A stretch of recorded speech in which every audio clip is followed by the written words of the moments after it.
Hi, everybody. I'm Brittany Lewis, a breaking news reporter here at Forbes. Joining me now is Bob Ward, pollster with Forbes Ward. Bob, thank you so much for joining me again. Happy to be here.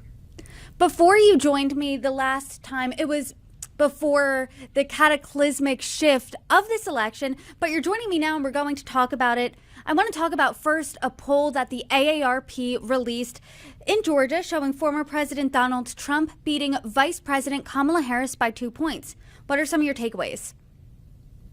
Well, I think the big takeaway from Georgia is it is back into the toss-up state category. Prior to President Biden leaving the ticket, Georgia had been moving itself outside of the battleground realm of states.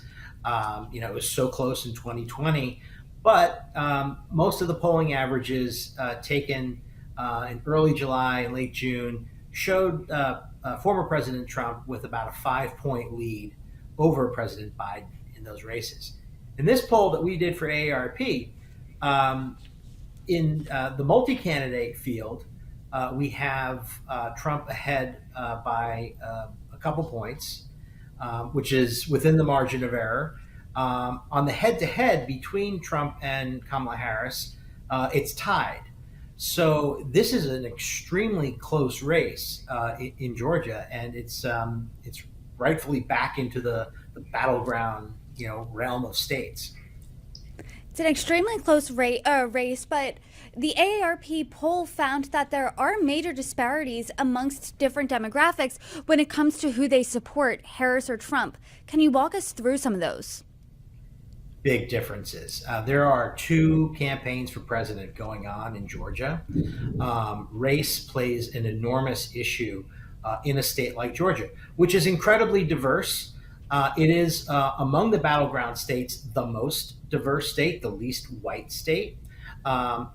Just under a third of voters in Georgia are African American, and among Black voters in Georgia, Kamala Harris is doing extremely well.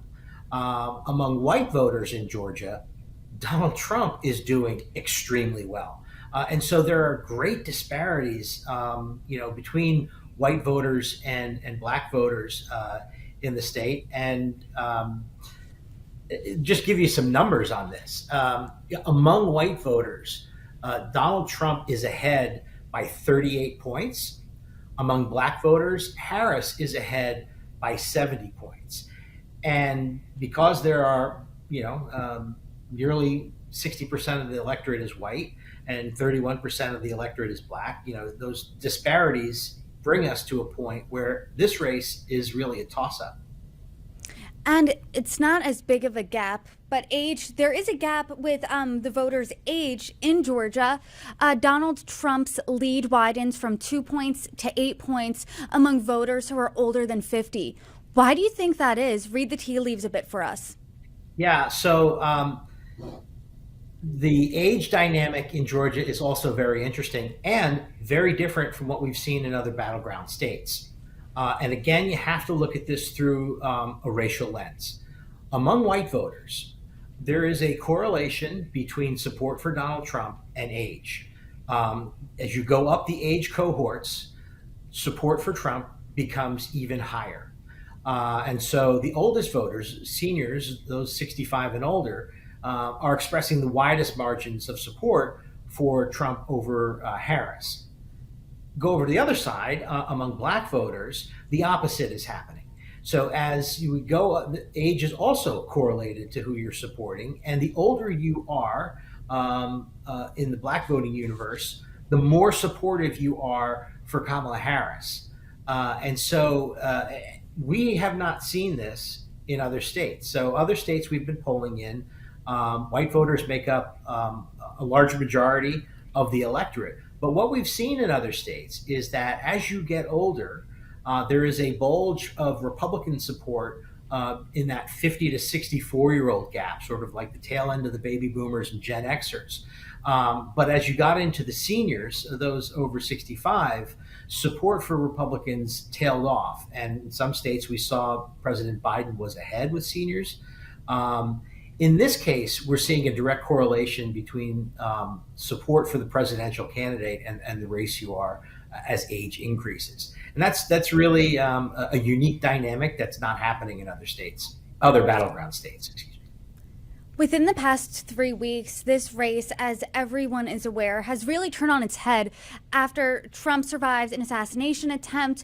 Joe Biden dropped out of the race after that presidential debate. Vice President Kamala Harris is now the Democratic nominee. Because of this shakeup within the past 3 weeks, are voters more motivated now than before to go out and cast their vote come November? Well, it's interesting, and yes, wow, what a July we've had. The motivation numbers in the Georgia poll, and I wish I had a Georgia poll that happened in June that I could compare this to. I don't, but when we compare it to other battleground states, we see that motivation hasn't really changed a lot, and the motivation factor really favors older voters. And it has been the case throughout this election, and it is the case in Georgia right now. There isn't. We ask in our survey a motivation question. On a scale of 0 to 10, how motivated are you to vote? Where 10 is extremely motivated. We look at that 10 out of 10 number. Among voters who are 50 plus, the motivation number is 88%, and among those under 50, it's 70%. So there's an 18-point gap there between older and younger voters. I think, there is probably a closure of the motivation gap between Republicans and Democrats, although there still is one. But I think one of the things we look at in this poll to sort of see what the impact of these changes have been is to the image of President Biden of Kamala Harris and Donald Trump. Kamala Harris and Donald Trump are pretty much equally positioned in the state, where they're very polarized. As many people view them favorably as view them unfavorably, almost identical between the two. President Biden, his image is 17 points underwater. And so you can see that with him leaving the ticket and Kamala Harris getting on the ticket, why a state like Georgia, which had been drifting beyond the battleground state area, is now very competitive, because you've got two candidates at the top of the ticket who are equally perceived. As you mentioned, it has been a really hectic July when it comes to politics, to say the absolute least. But do you, as a pollster, coming from that perspective, has everything you've known about this race fundamentally been changed now that Biden's no longer in it and Vice President Kamala Harris has replaced him? Well, yes. I mean, I think I can say that it has fundamentally changed, but it only changes a little bit. But when you're talking about really narrow margins, that is fundamental change, because that really makes it a different race. So in a state like Georgia, which was, basically a write-off, for campaigns, because everyone expected Trump to beat Biden there, given where polling was, it's now in play. And I think there will be other states that will be looking at, where's North Carolina, for example. And we'll be doing a poll there later in the fall. So it has fundamentally changed. It was increasingly becoming a less competitive race across the battleground states for President Biden.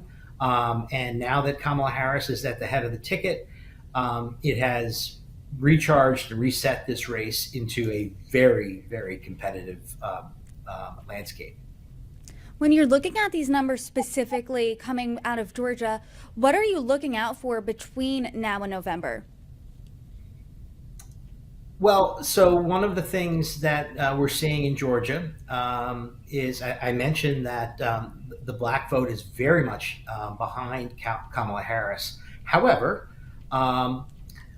there is a noticeable gender gap, a 20-point gender gap among black voters. And we also see support. Black men are voting for Trump by, I think, 12 points. 12% of black men are voting for Donald Trump. An additional 13% are voting third party So RFK, Cornel West, Jill Stein. And so that is something that I would be looking at in future polls out of Georgia, is how well Kamala Harris is able to consolidate Black voters behind her, particularly Black men, because that could give her the edge in this race. And I'll continue to look at the motivation gap.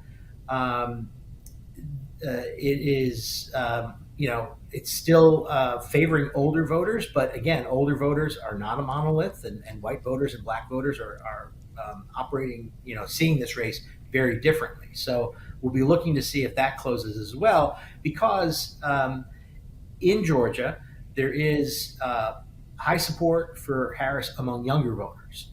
And with their lack of motivation, that still leaves a question mark as to where they're going to be come election day. Will they be voting in the numbers that we're seeing them in this poll? If their motivation increases, that will also be something that would give Harris an edge here. There's definitely a lot to look out for between now and November. But Bob, I appreciate the poll. I appreciate the conversation. I hope you can come back on and break down more polls as they come out. Thank you so much for joining me. You're very welcome. Thanks for having me.